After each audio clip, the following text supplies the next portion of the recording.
نحمده ونستعينه ونستغفره ونؤمن به ونتوكل عليه ونعوذ بالله من شرور أنفسنا ومن سيئات أعمالنا من يهده الله فلا مضل له ومن يضلل فلا هادي له وأشهد أن لا إله إلا الله وحده لا شريك له وأشهد أن محمدا عبده ورسوله قال الله تعالى في القرآن المجيد بعد أعوذ بالله من الشيطان الرجيم يا أيها الذين آمنوا اتقوا الله وقولوا قولا سديدا يصلح لكم أعمالكم ويغفر لكم ذنوبكم ومن يطع الله ورسوله فقد فاز فوزا عظيما أما بعد. Dear brothers and sisters, we begin by praising Almighty Allah subhanahu wa ta'ala. We send peace and blessings upon Rasulullah sallallahu alaihi wasallam, upon his companions, and upon all those who have treaded in their footsteps of piety and righteousness. We ask Allah subhanahu wa ta'ala to make us from those who follow in their footsteps. Ameen. The topic that I'd like to speak about today is a very delicate, very sensitive topic. It's a very emotional topic. It's a topic many parents don't want to hear about. I want to speak about when we have direct family members who do things in their lives that we disagree with. That's something very difficult to come to terms with. If we're a Muslim, if our entire family is a Muslim and we have a child who decides not to be a Muslim anymore. You raise them as a Muslim, they grow up, they become an adult, and then they leave Islam. Or it may be that you have a family who's practicing, they have certain values, they have certain understandings in life, and one of our very close family members happens to do the exact opposite. The adhan's over. Can someone please turn it off?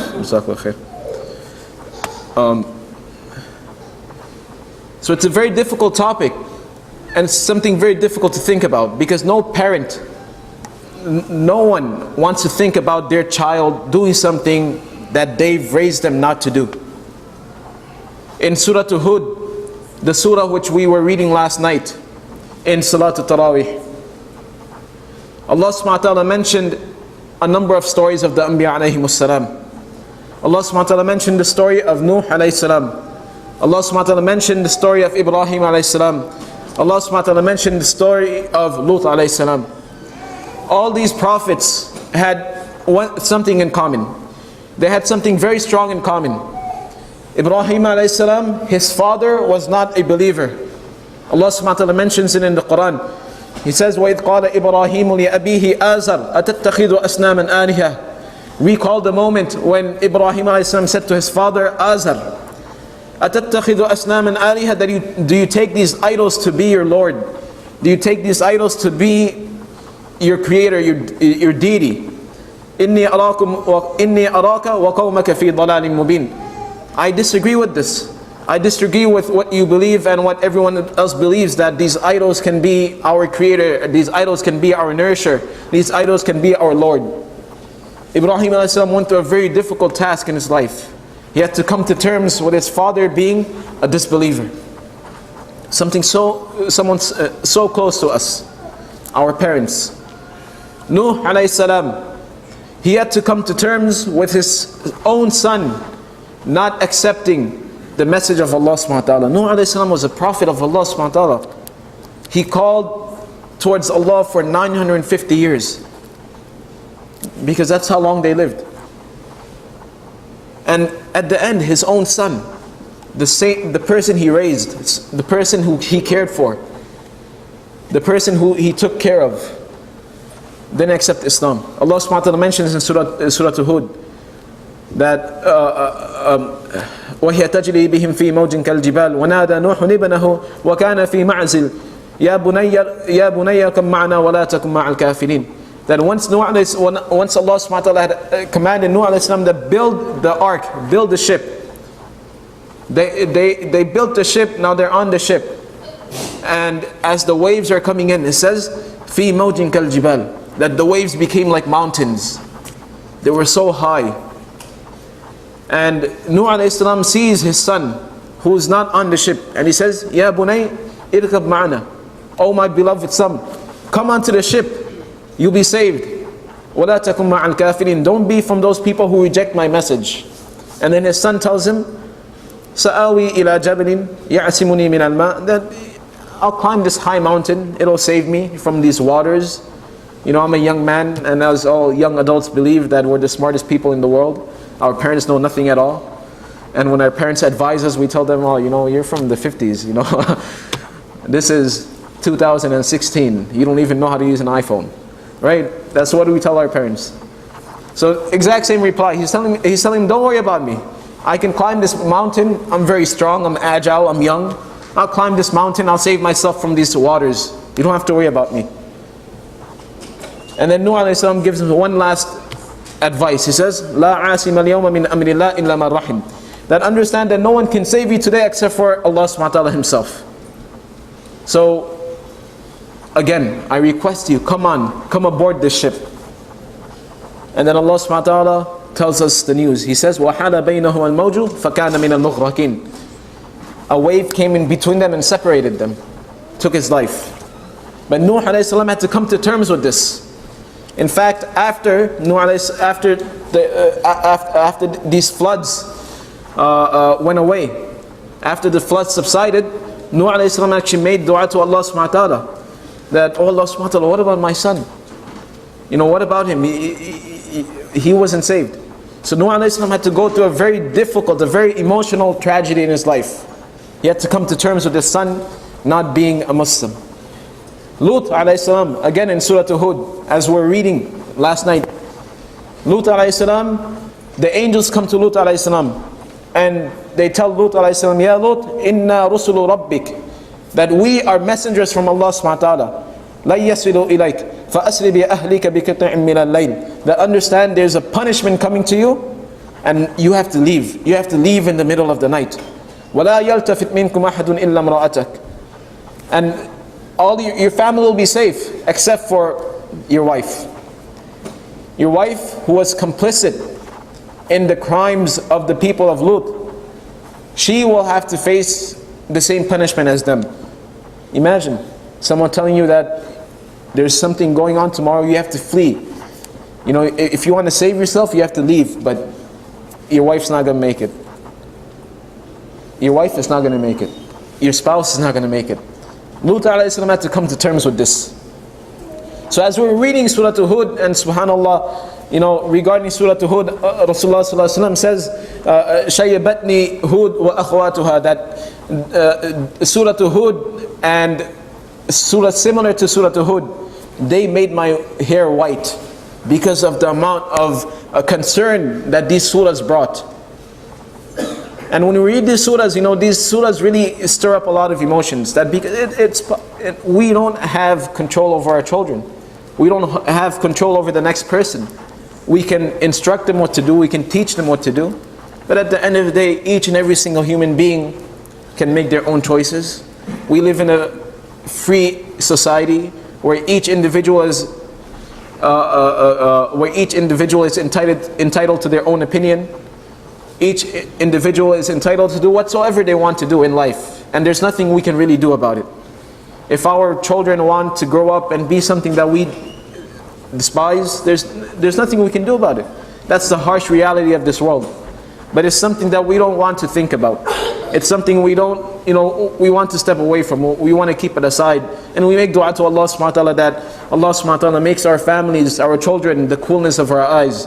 رَبَّنَا هَبْ لَنَا مِنْ أَزْوَاجِنَا وَذُرِّيَّاتِنَا قُرَّةَ أَعْيُنٍ وَجَعَلْنَا لِلْمُتَّقِينَ إِمَامًا. This is the dua which Allah subhanahu wa ta'ala has taught us in the Quran, and this is a dua which should constantly should be reciting over and over again after every salah, at least once a day. رَبَّنَا هَبْ لَنَا مِنْ أَزْوَاجِنَا وَذُرِّيَّاتِنَا قُرَّةَ أَعْيُنٍ.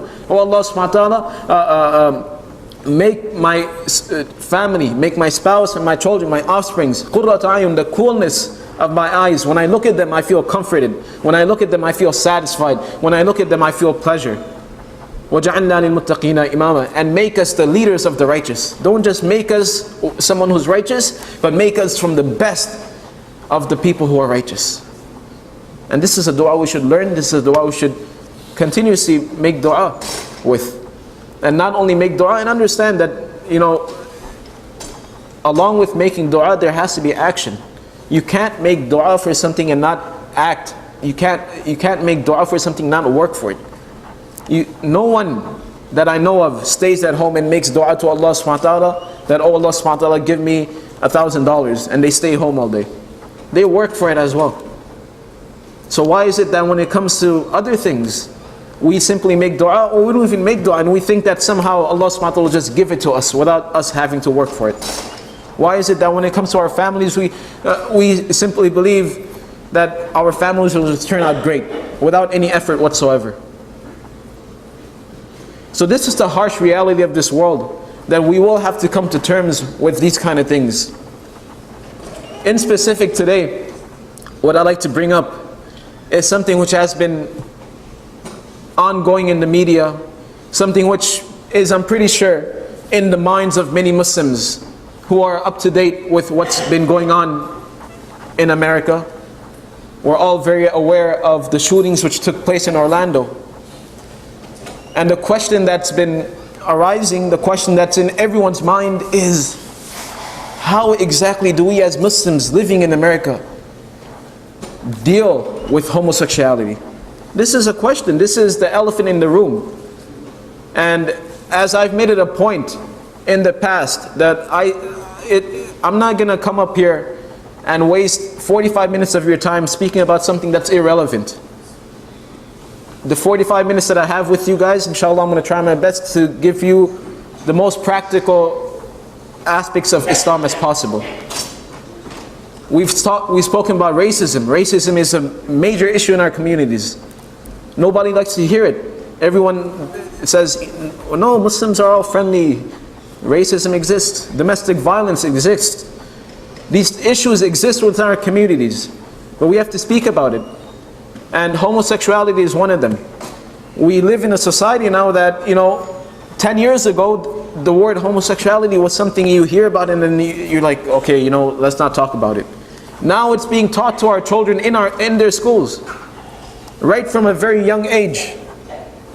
Children in elementary school, they are, because this is what they feel is right. They're being taught that, if a person feels like a girl but you're a boy, you can be a girl, no problem. Even if, your biological disposition is to be a boy. These are the things that our children are being taught in school. If we are not aware of these kind of things, then our children will become something that we've never imagined. And we can't hide from it. It's the reality. It's the reality of the world that we live in today. And no matter how much we try, it's all over us. It's all around us. The access that we have to our internet. The internet provides us with everything, good and bad. And over here now, I just want to mention something very disturbing. A parent came to me a couple of weeks ago, and she said, my son, I let him use the iPod, I let him use the iPad and the computer, and I let him do whatever he wants on the internet, but I monitor everything that he watches, I monitor all the websites he goes to. And at home I know exactly what he's doing online. And I make sure that we put up these ad blocks and we put up these restrictions, so by accident he doesn't go to some wrong website. That's something great. We as parents should be up to date on the technology our kids are using. But then she told me that we brought him to the masjid, and then I saw him along with other youth, they were watching music videos in the masjid. Why? Because there's parents who are careless. There are parents who give their children devices, technology, and understand a tablet, an iPad, a computer, anything that gives you access to the internet is something that can be very, very dangerous. Why? Because it gives you access to everything. And in life, eventually we will come to something, we will have to live in a life where we're exposed to everything.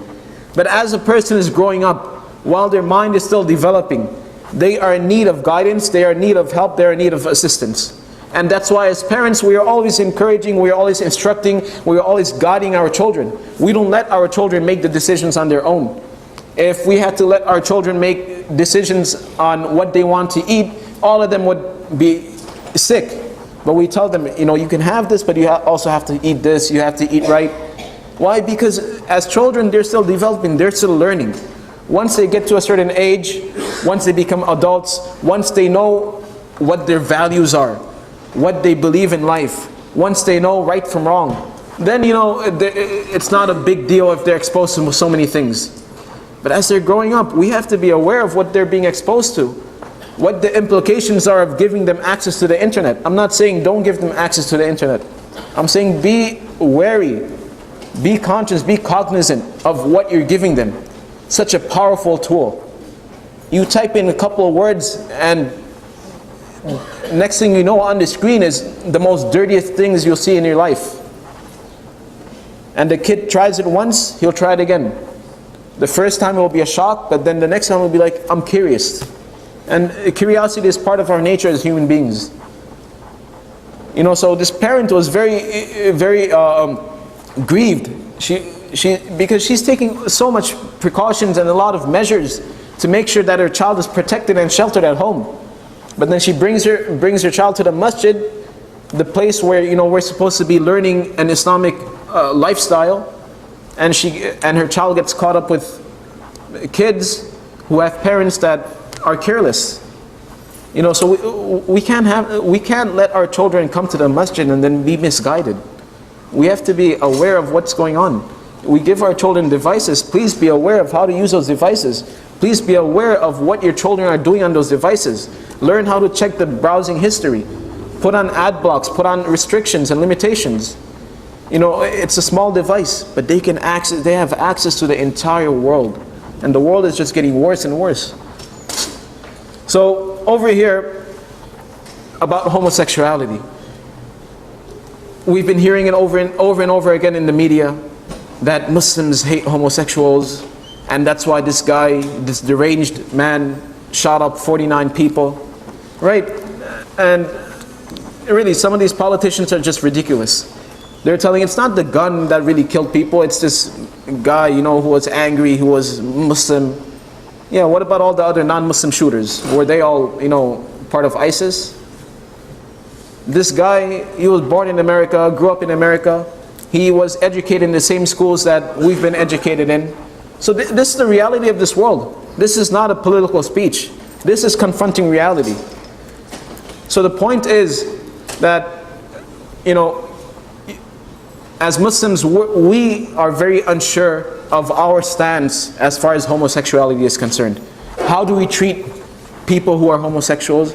And in particular, what if we come to find that there's some sort of family member we have who has homosexual tendencies? What do we do? On the news I've read where parents completely, abandon or disavow, or sometimes even violently express themselves towards their children who have homosexual tendencies. Is that right? The stories, the incidents that we just went through of Nuh alayhi salam and his son, Lut alayhi salam and his wife, Ibrahim alayhi salam and his father. They faced very similar situations. Ibrahim alayhi salam's father was not a Muslim. Nuh alayhi salam's son was not a Muslim. Lut alayhi salam's wife was complicit with the actions of the people. And they didn't react violently. They kept on advising them. And this is what we have to understand.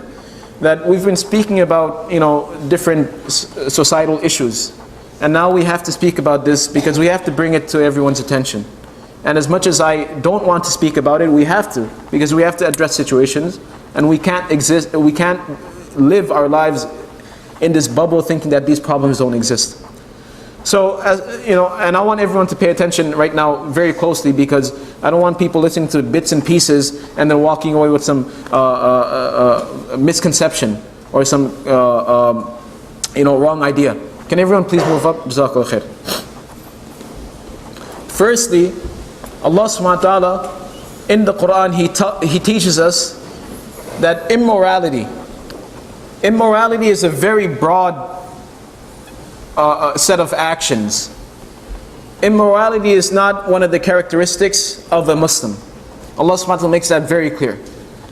What is immorality? Is the opposite of a person who is chaste.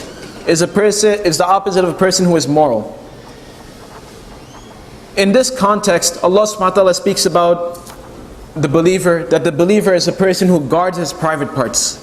A person who does not engage in relationships outside of their marriage, whether it's before or after their marriage. And Allah subhanahu wa ta'ala makes it very clear in Surah Al-Isra. Allah subhanahu wa ta'ala says, وَلَا تَقْرَبُوا الزِّنَا إِنَّهُ كَانَ فَاحِشًا إِنَّهُ كَانَ فَاحِشًا وَسَاءَ سَبِيلًا.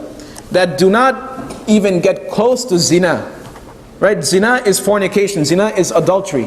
When a man or a woman is married, and when a person gets married, they are now halal for one another. Allah subhanahu wa ta'ala has permitted that for us. But outside of that, to engage in intimacy with someone who is not married to us, that is not permitted.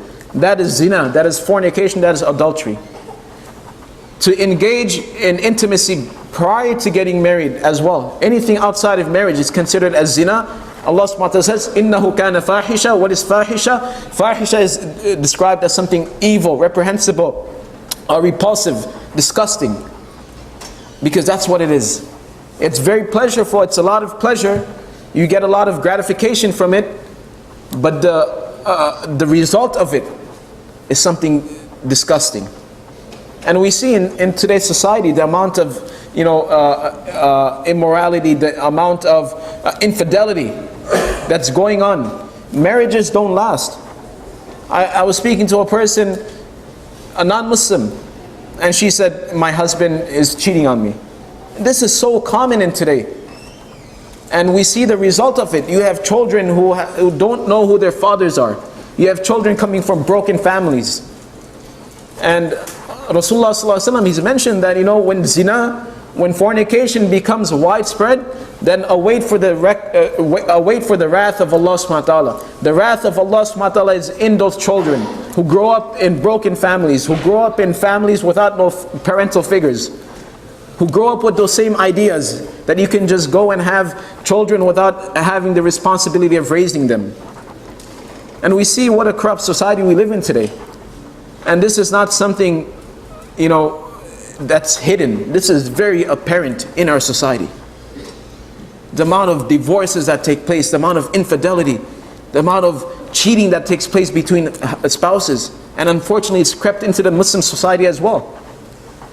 At a time when Muslims were supposed to be the people, the figureheads, the torchbearers of morality, it's slowly creeping into our youth as well. It's creeping into our families as well. And this is something which Allah subhanahu wa ta'ala says, إِنَّهُ كَانَ فَاحِشًا. It's reprehensible, it's disgusting, repulsive. وَسَاءَ سَبِيلًا. What a disgusting, what an evil path it is to engage in. So Allah subhanahu wa ta'ala makes it very clear that all acts of immorality, zina, fornication, this is something which is not part of a Muslim's life. And under this umbrella of zina, of fornication, falls many other things. And homosexuality happens to be one of them. So as Muslims, we have to be very frank that just like how we would teach our children that being a person who engages in intimacy outside of their marriage is not something that we advocate.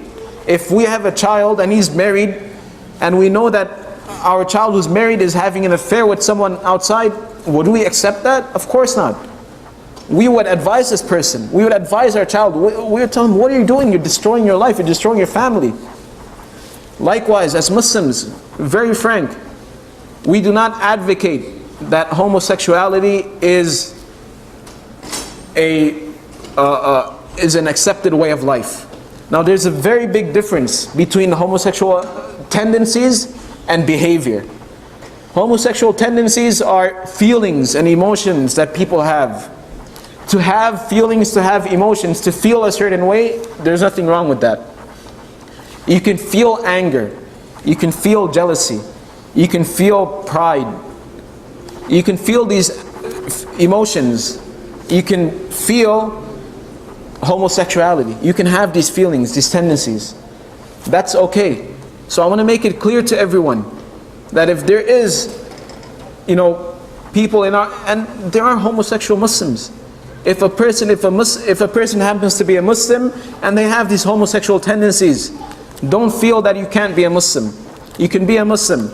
Just because you have feelings doesn't make you a non-Muslim. It's completely possible to be a Muslim and have tendencies. That's what our nafs is. Nafs is what constantly tells us to disobey Allah subhanahu wa ta'ala. It's what Allah subhanahu wa ta'ala gave us. But at the same time, Allah subhanahu wa ta'ala also gave us the will and the determination to disobey that conscience which is tell us to disobey Allah subhanahu wa ta'ala. So to feel a certain way is not a sin. To feel a certain way is not something reprehensible.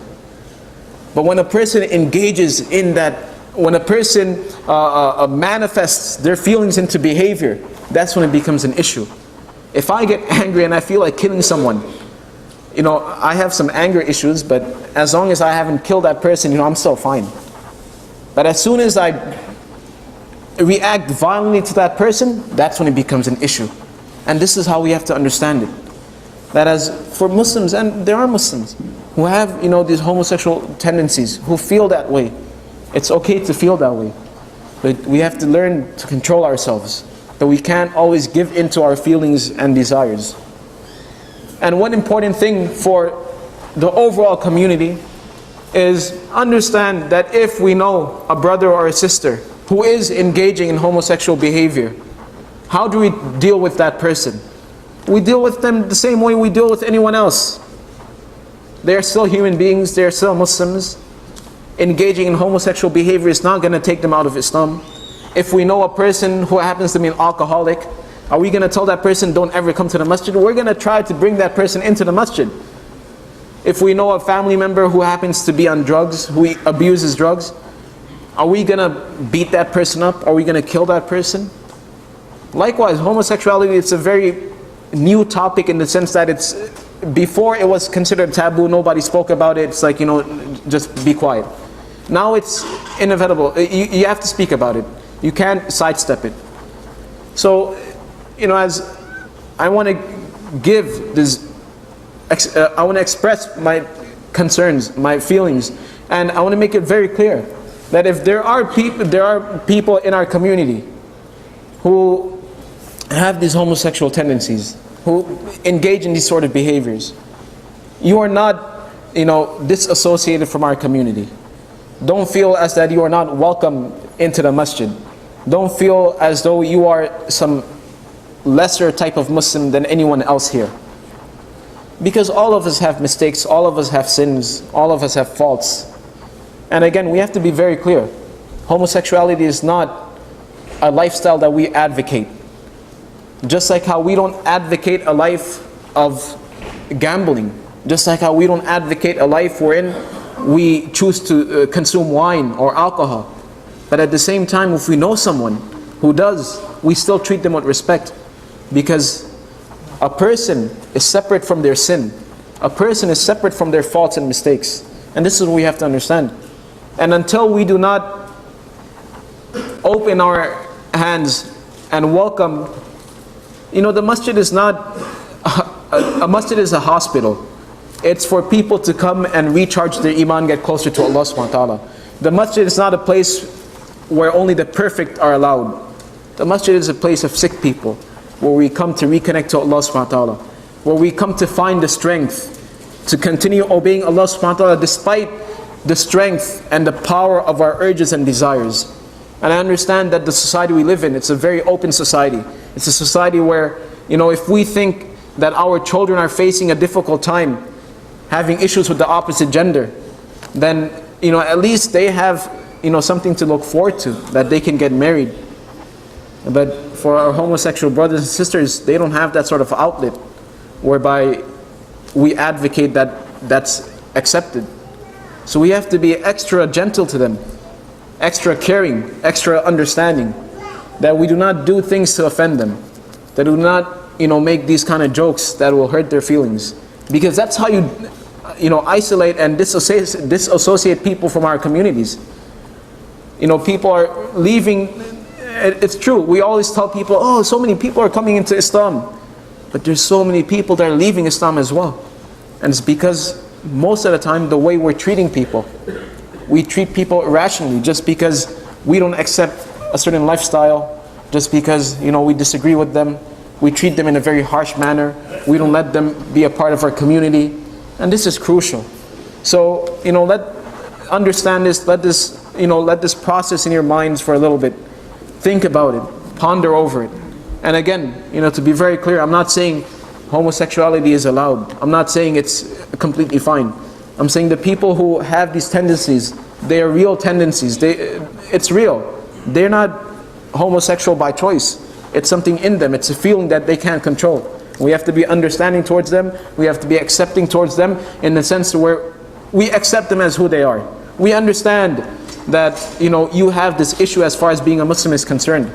But, it doesn't change the fact that you are still my Muslim brother. It doesn't change the fact that you are still my Muslim sister. We treat you, we respect you, and love you in the exact same manner. So may Allah subhanahu wa ta'ala also understand all this. May Allah subhanahu wa ta'ala allow us to strengthen our communities. And may Allah subhanahu wa ta'ala grant strength to those who are going through a difficult time, who are having a hard time fighting their urges and desires. May Allah subhanahu wa ta'ala make it easy for all of us. Ameen. Barakallahu lana wa lakum fil Qur'anil Majid. Wa nafa'ana wa iyyakum bil ayati wa dhikril hakim. Astaghfirullah li wa lakum wa li sa'iril muslimin. Fastaghfiru innahu huwal ghafurur rahim.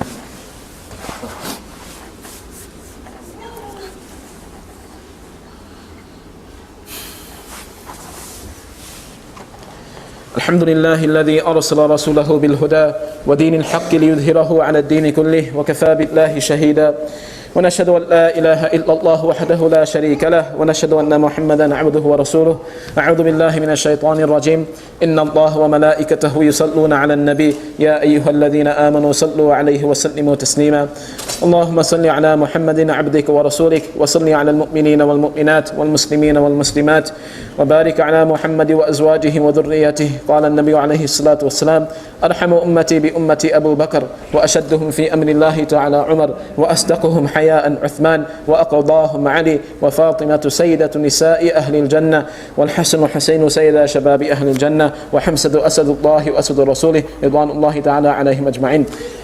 Just a closing remark that, when we as Muslims say that we stand in solidarity with the victims of Orlando, we are not saying that we acknowledge or we accept their lifestyle. What we are saying is that a minority group in America, a group of innocent people were shot for no reason. They did not commit something illegal. They did not do something which deserved to be for them to be treated that way. They didn't do something that deserved their death. So when we say that, we stand in solidarity with the people of Orlando, that's what we're saying. That we want to stop to this outrage. We want to stop to this madness where people are just killing people for no reason. Where, crazy people have access to guns, have access to weapons that are designed for armies and military. The gun that was used, AR-15, that was the same gun used in Orlando and Sandy Hook. That was the same gun used in San Bernardino. This is a military grade weapon and it's being given to civilians. That's not the future that I want to live in. That's not the future I want my children to grow up in. Where you see people, crazy people, having access to rifles, assault weapons. People who have, bipolar disorders. People who are who have anger problems, owning assault rifles. That's not the sort of society we want to live in. And we can make a change. It's just that, as Muslims, we're very unaware of what's going on in our politics. We have to be aware of our politics because politics is not just deciding who's the next president. It's about making sure that we can have a better future.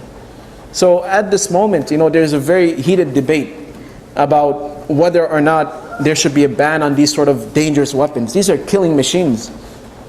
And as Muslims, I don't know who wants their children to live in a future where anyone can get access to this kind of dangerous weapons.